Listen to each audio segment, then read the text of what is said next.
Assalamualaikum warahmatullahi wabarakatuh. Bismillahirrahmanirrahim. Alhamdulillahirabbil alamin. Allahumma sholli ala sayyidina Muhammadin wa ala alihi washabbihi wasallim. Yang terhormat kepada guru bidang studi Sejarah Kebudayaan Islam Abi Amirullah SPDI. Kami dari kelompok 6 kelas 9C yang beranggotakan Naila Disa Andraini, Puspa Kencana Siregar, Raden Muhammad Raihan, dan Raditya Putra Pratama. Kami di sini akan menjelaskan tentang peran tokoh penyebar Islam di Indonesia. Biografi Syekh Muhammad Arsyad bin Abdullah bin Abdurrahman Al-Banjari atau lebih dikenal dengan nama Syekh Muhammad Arsyad Al-Banjari yang lahir di Lok Gabang, Istanbul, Banjar, Kalimantan Selatan 17 Maret 1710. Meninggal pada 3 Oktober 1812 pada umur 102 tahun. Ia adalah ulama fikih mazhab Syafi'i yang berasal dari kota Matapura di Banjar, Kesultanan Banjar di Kalimantan Selatan. Beliau pengarang kitab Sabilal Muhtadin yang menjadi rujukan bagi para penduduk agama Islam di Asia Tenggara. Silsilah keturunan beberapa penulis biografi Syekh Muhammad Arsyad Al-Banjari antara lain Mufti Kerajaan Indragiri Abdurrahman Shiddiq berpendapat bahwa ia merupakan keturunan Alawiyin melalui jalur Sultan Abdurrasyid Mindanao. Pendidikan. Muhammad Arsyad Al-Banjari lahir pada malam Kamis pukul 3 waktu sahur 15 Safar 1122 Hijriah atau 17.710 Masehi. Wafat pada 6 Syawal 1227 Hijriah atau 3 Oktober 1812 Masehi. Pendidikannya ketika kecil tidak begitu jelas, tetapi pendidikannya dilanjutkan ke Mekah dan Madinah. Sangat populer bahwa beliau belajar di Makkah sekitar 30 tahun dan di Madinah sekitar 5 tahun. Sahabatnya yang paling penting yang banyak disebut oleh hampir semua penulis ialah Syekh Abdus Syahmad Al-Falimbani, Syekh Abdurrahman Al-Masyri Al-Batawi, dan Syekh Abdul Wahab Bugis yang terakhir ini menjadi menantu beliau.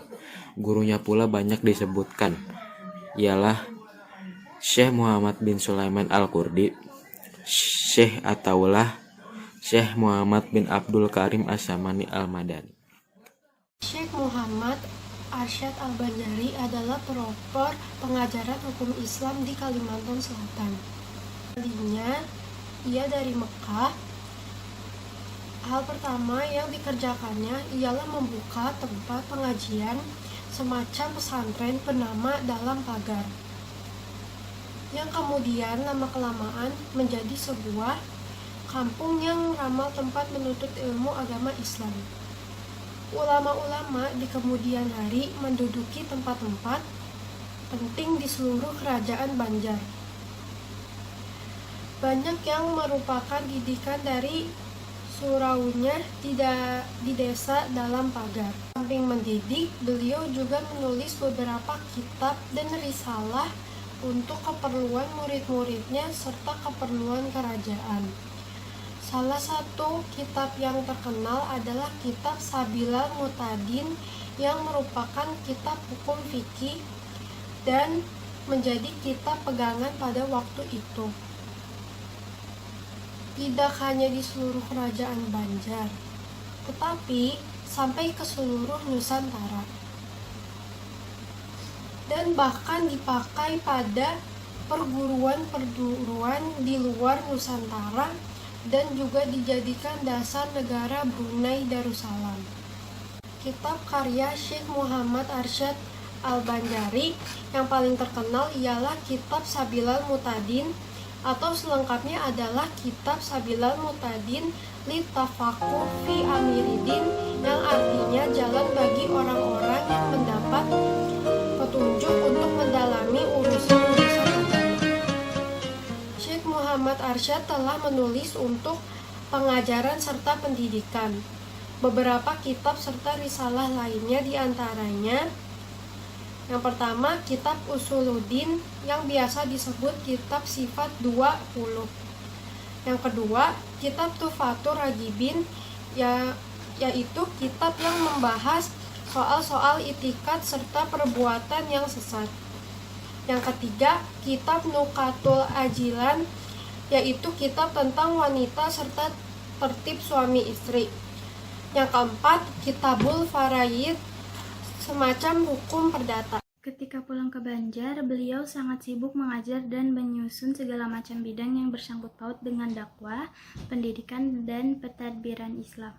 Walaupun begitu, beliau masih sempat menghasilkan beberapa karya, yaitu karya-karyanya 1. Bidayah Al-Mubtadi wa Umdah Al-Auladi, 2. Kanzu Al-Ma'rifah, 3. Usul Ad-Din, 4. Kitab Al-Faraid, 5. Hasyiyah Fathal Wahhab, 6. Mushaf Al-Quran Al-Karim, 7. Fath Ar-Rahman, 8. Arkanu Ta'lim Asyibyan, 9. Buluk Al-Maram, dan ada Fi Bayani Qoda wa Al-Qadar wa Al-Waba. Peran Muhammad Arsyad Al-Banjari dalam perkembangan Islam di Indonesia. 1. Sebagai orang yang gigih dalam menuntut ilmu sampai ke Mekah dan ke Madinah. 2. Sebagai pengarang kitab Sabilal Muhtadin yang banyak menjadi rujukan bagi banyak pemeluk agama Islam di Asia Tenggara. Dan yang terakhir, itu yang ketiga, mensiarkan Islam sampai ke Asia Tenggara.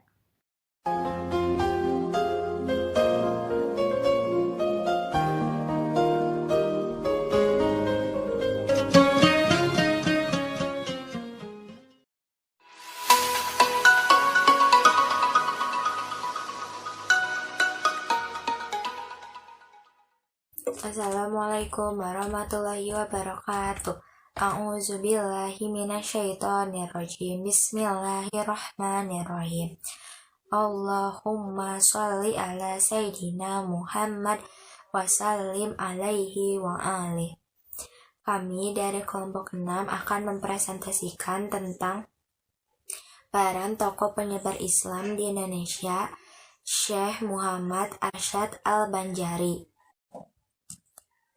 yang beranggota Naila Salsabila Putri, Najwa Nabila, Prinjes Valeska Hasnasabila, Rafli Abdul Malik Saputra.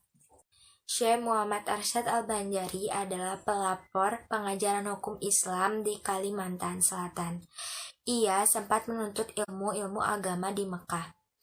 Kembalinya ke kampung halaman, hal pertama yang dikerjakannya adalah membuka tempat pengajian semacam pesantren bernama Dalam Pagar. Kisah tempat pengajian ini diuraikan buku seri pertama Intelektual Pesantren, Potret Tokoh dan Cakrawala Pemikiran di Era Pertumbuhan Pesantren, terbitan Diva Pustaka Jakarta. Bulannya ditulis buku itu. Lokasi ini berupa sebidang tanah kosong yang masih berupa hutan belukar. Pemberian Sultan Ahmad Allah, penguasa Banjar saat itu, Syekh Arsyad, menyalap tokoh tersebut menjadi sebuah penampungan yang di dalamnya terdapat rumah tempat pengajian, perpustakaan, dan asrama para santri. Pesantren yang dibangun di luar kota Martapura ini bertujuan untuk menciptakan lingkungan yang kondusif bagi proses belajar mengajar para santri. Selain berfungsi sebagai pusat keagamaan, di tempat ini juga dijadikan pusat pertanian. Syekh Muhammad Arsyad bersama beberapa guru dan muridnya mengolah tanah di lingkungan ini menjadi sawah yang produktif dan kebun sayur, serta membangun sistem irigasi untuk mengairi lahan pertanian. Tidak sebatas membangun sistem pendidikan model pesantren, Syekh Muhammad Arsyad juga aktif berdakwah kepada masyarakat umum dari perkotaan hingga daerah terpencil. Kegiatan itu pada akhirnya membentuk perilaku religi masyarakat. Kondisi ini menumbuhkan kesadaran untuk menambah pengetahuan agama dalam masyarakat. Dalam menyampaikan ilmu, Syekh Muhammad Arsyad sedikitnya punya 3 metode. Ketiga metode itu satu sama lain saling menunjang, selain dengan cara bilhal, yakni keteladanan yang direfleksikan dalam tingkah laku, gerak-gerik, dan tutur kata sehari-hari yang disaksikan langsung oleh murid-muridnya. Syekh Muhammad Arsyad juga memberikan pengajaran dengan cara bil lisan dan bil kitabah. Metode bil lisan dengan mengadakan pengajaran dan pengajian yang bisa disaksikan diikuti siapa saja, baik keluarga, kerabat, sahabat, maupun handai taulan. Sedangkan metode bil kitabah merupakan bakatnya di bidang tulis-menulis. Dari bakat tulis-menulisnya, lahir kitab-kitab yang menjadi pegangan umat. Kitab-kitab itulah ia tinggal setelah Syekh Muhammad Arsyad tutup usia pada 1812 Masehi, di usia 105 tahun. Karya-karyanya antara lain Sabilal Muhtadin, Tuhfatur Raghibin, Al-Qaulul Mukhtasar, di samping kitab Ashuluddin, kitab tasawuf, kitab nikah, kitab farid, dan kitab Hasyiah Fathul Jawad. Karyanya paling monumental adalah kitab Sabilal Muhtadin yang kemasyhurannya tidak sebatas di daerah Kalimantan dan Nusantara, tapi juga sampai ke Malaysia, Brunei, dan Patani, Thailand Selatan. Anak cerdas dari Lok Gabang sekali waktu Sultan Kerajaan Banjar Sultan Tahmidullah berkunjung ke kampung-kampung yang ada di wilayahnya. Tiba kampung Lok Gabang, ia terkesima melihat lukisan yang indah. Setelah bertanya, dia mengetahui pelukisnya bernama Muhammad Arsyad. Seorang anak berusia 7 tahun tertarik dengan kecerdasan dan bakat anak kecil itu. Sultan berniat mengasuhnya di istana. Mulanya, Abdullah dan Siti Aminah, kedua orang tuanya Arsyad, enggan melepas anak sulungnya itu. Tapi, atas pertimbangan masa depan, isi buah hati, keduanya pun menganggukkan kepala. Di istana, Arsyad kecil bisa membawa diri, selalu menunjukkan keluruhan budi pekertinya. Sifat-sifat terpuji itu membuat ia disayangi warga istana. Bahkan, Sultan memperlakukannya seperti anak kandung. Beranjak dewasa, Arsyad dikawinkan dengan Bajut, seorang perempuan yang soleh. Ketika Bajut tengah mengandung anak pertama, terlintas di benak Arsyad untuk menuntut ilmu di tanah suci Mekah. Sang istri tidak keberatan demi niat suci suami, meski dengan perasaan berat. Setelah mendapat restu Sultan, Arsyad berangkat untuk mewujudkan cita-citanya. Begitulah sepenggal kisah perjalanan hidup Syekh Muhammad Arsyad Al-Banjari, ulama besar kelahiran Lok Gabang, Martapura 19 Maret 1710. Ia adalah pengarang kitab Sabilal Muhtadin yang banyak rujukan hukum fikih di Asia Tenggara. Perdalam ilmu agama di Tanah Suci. Arsyad perdalam ilmu agama guru-gurunya antara lain Syekh Muhammad bin Abdul Karim Al-Saman Al-Hassani Al-Madani. Namanya terkenal di Mekah karena kelulusan ilmu yang dimiliki, terutama ilmu qiraat. Ia bahkan mengarang kitab qiraat yang bersumber dari Imam Syatbi. Uniknya, setiap juz kitab tersebut dilengkapi dengan kaligrafi khas Banjar. Menurut riwayat, selama belajar di Mekah dan Madinah, Syekh Muhammad Arsyad Al-Banjari belajar bersama 3 orang lainnya, yaitu Syekh Abdul Somad Al-Palembani, Syekh Abdul Rahman Masri, dan Syekh Abdul Wahab Bugis. Setelah lebih dari 30 tahun menuntut ilmu, timbul hasratnya untuk kembali ke kampung halaman.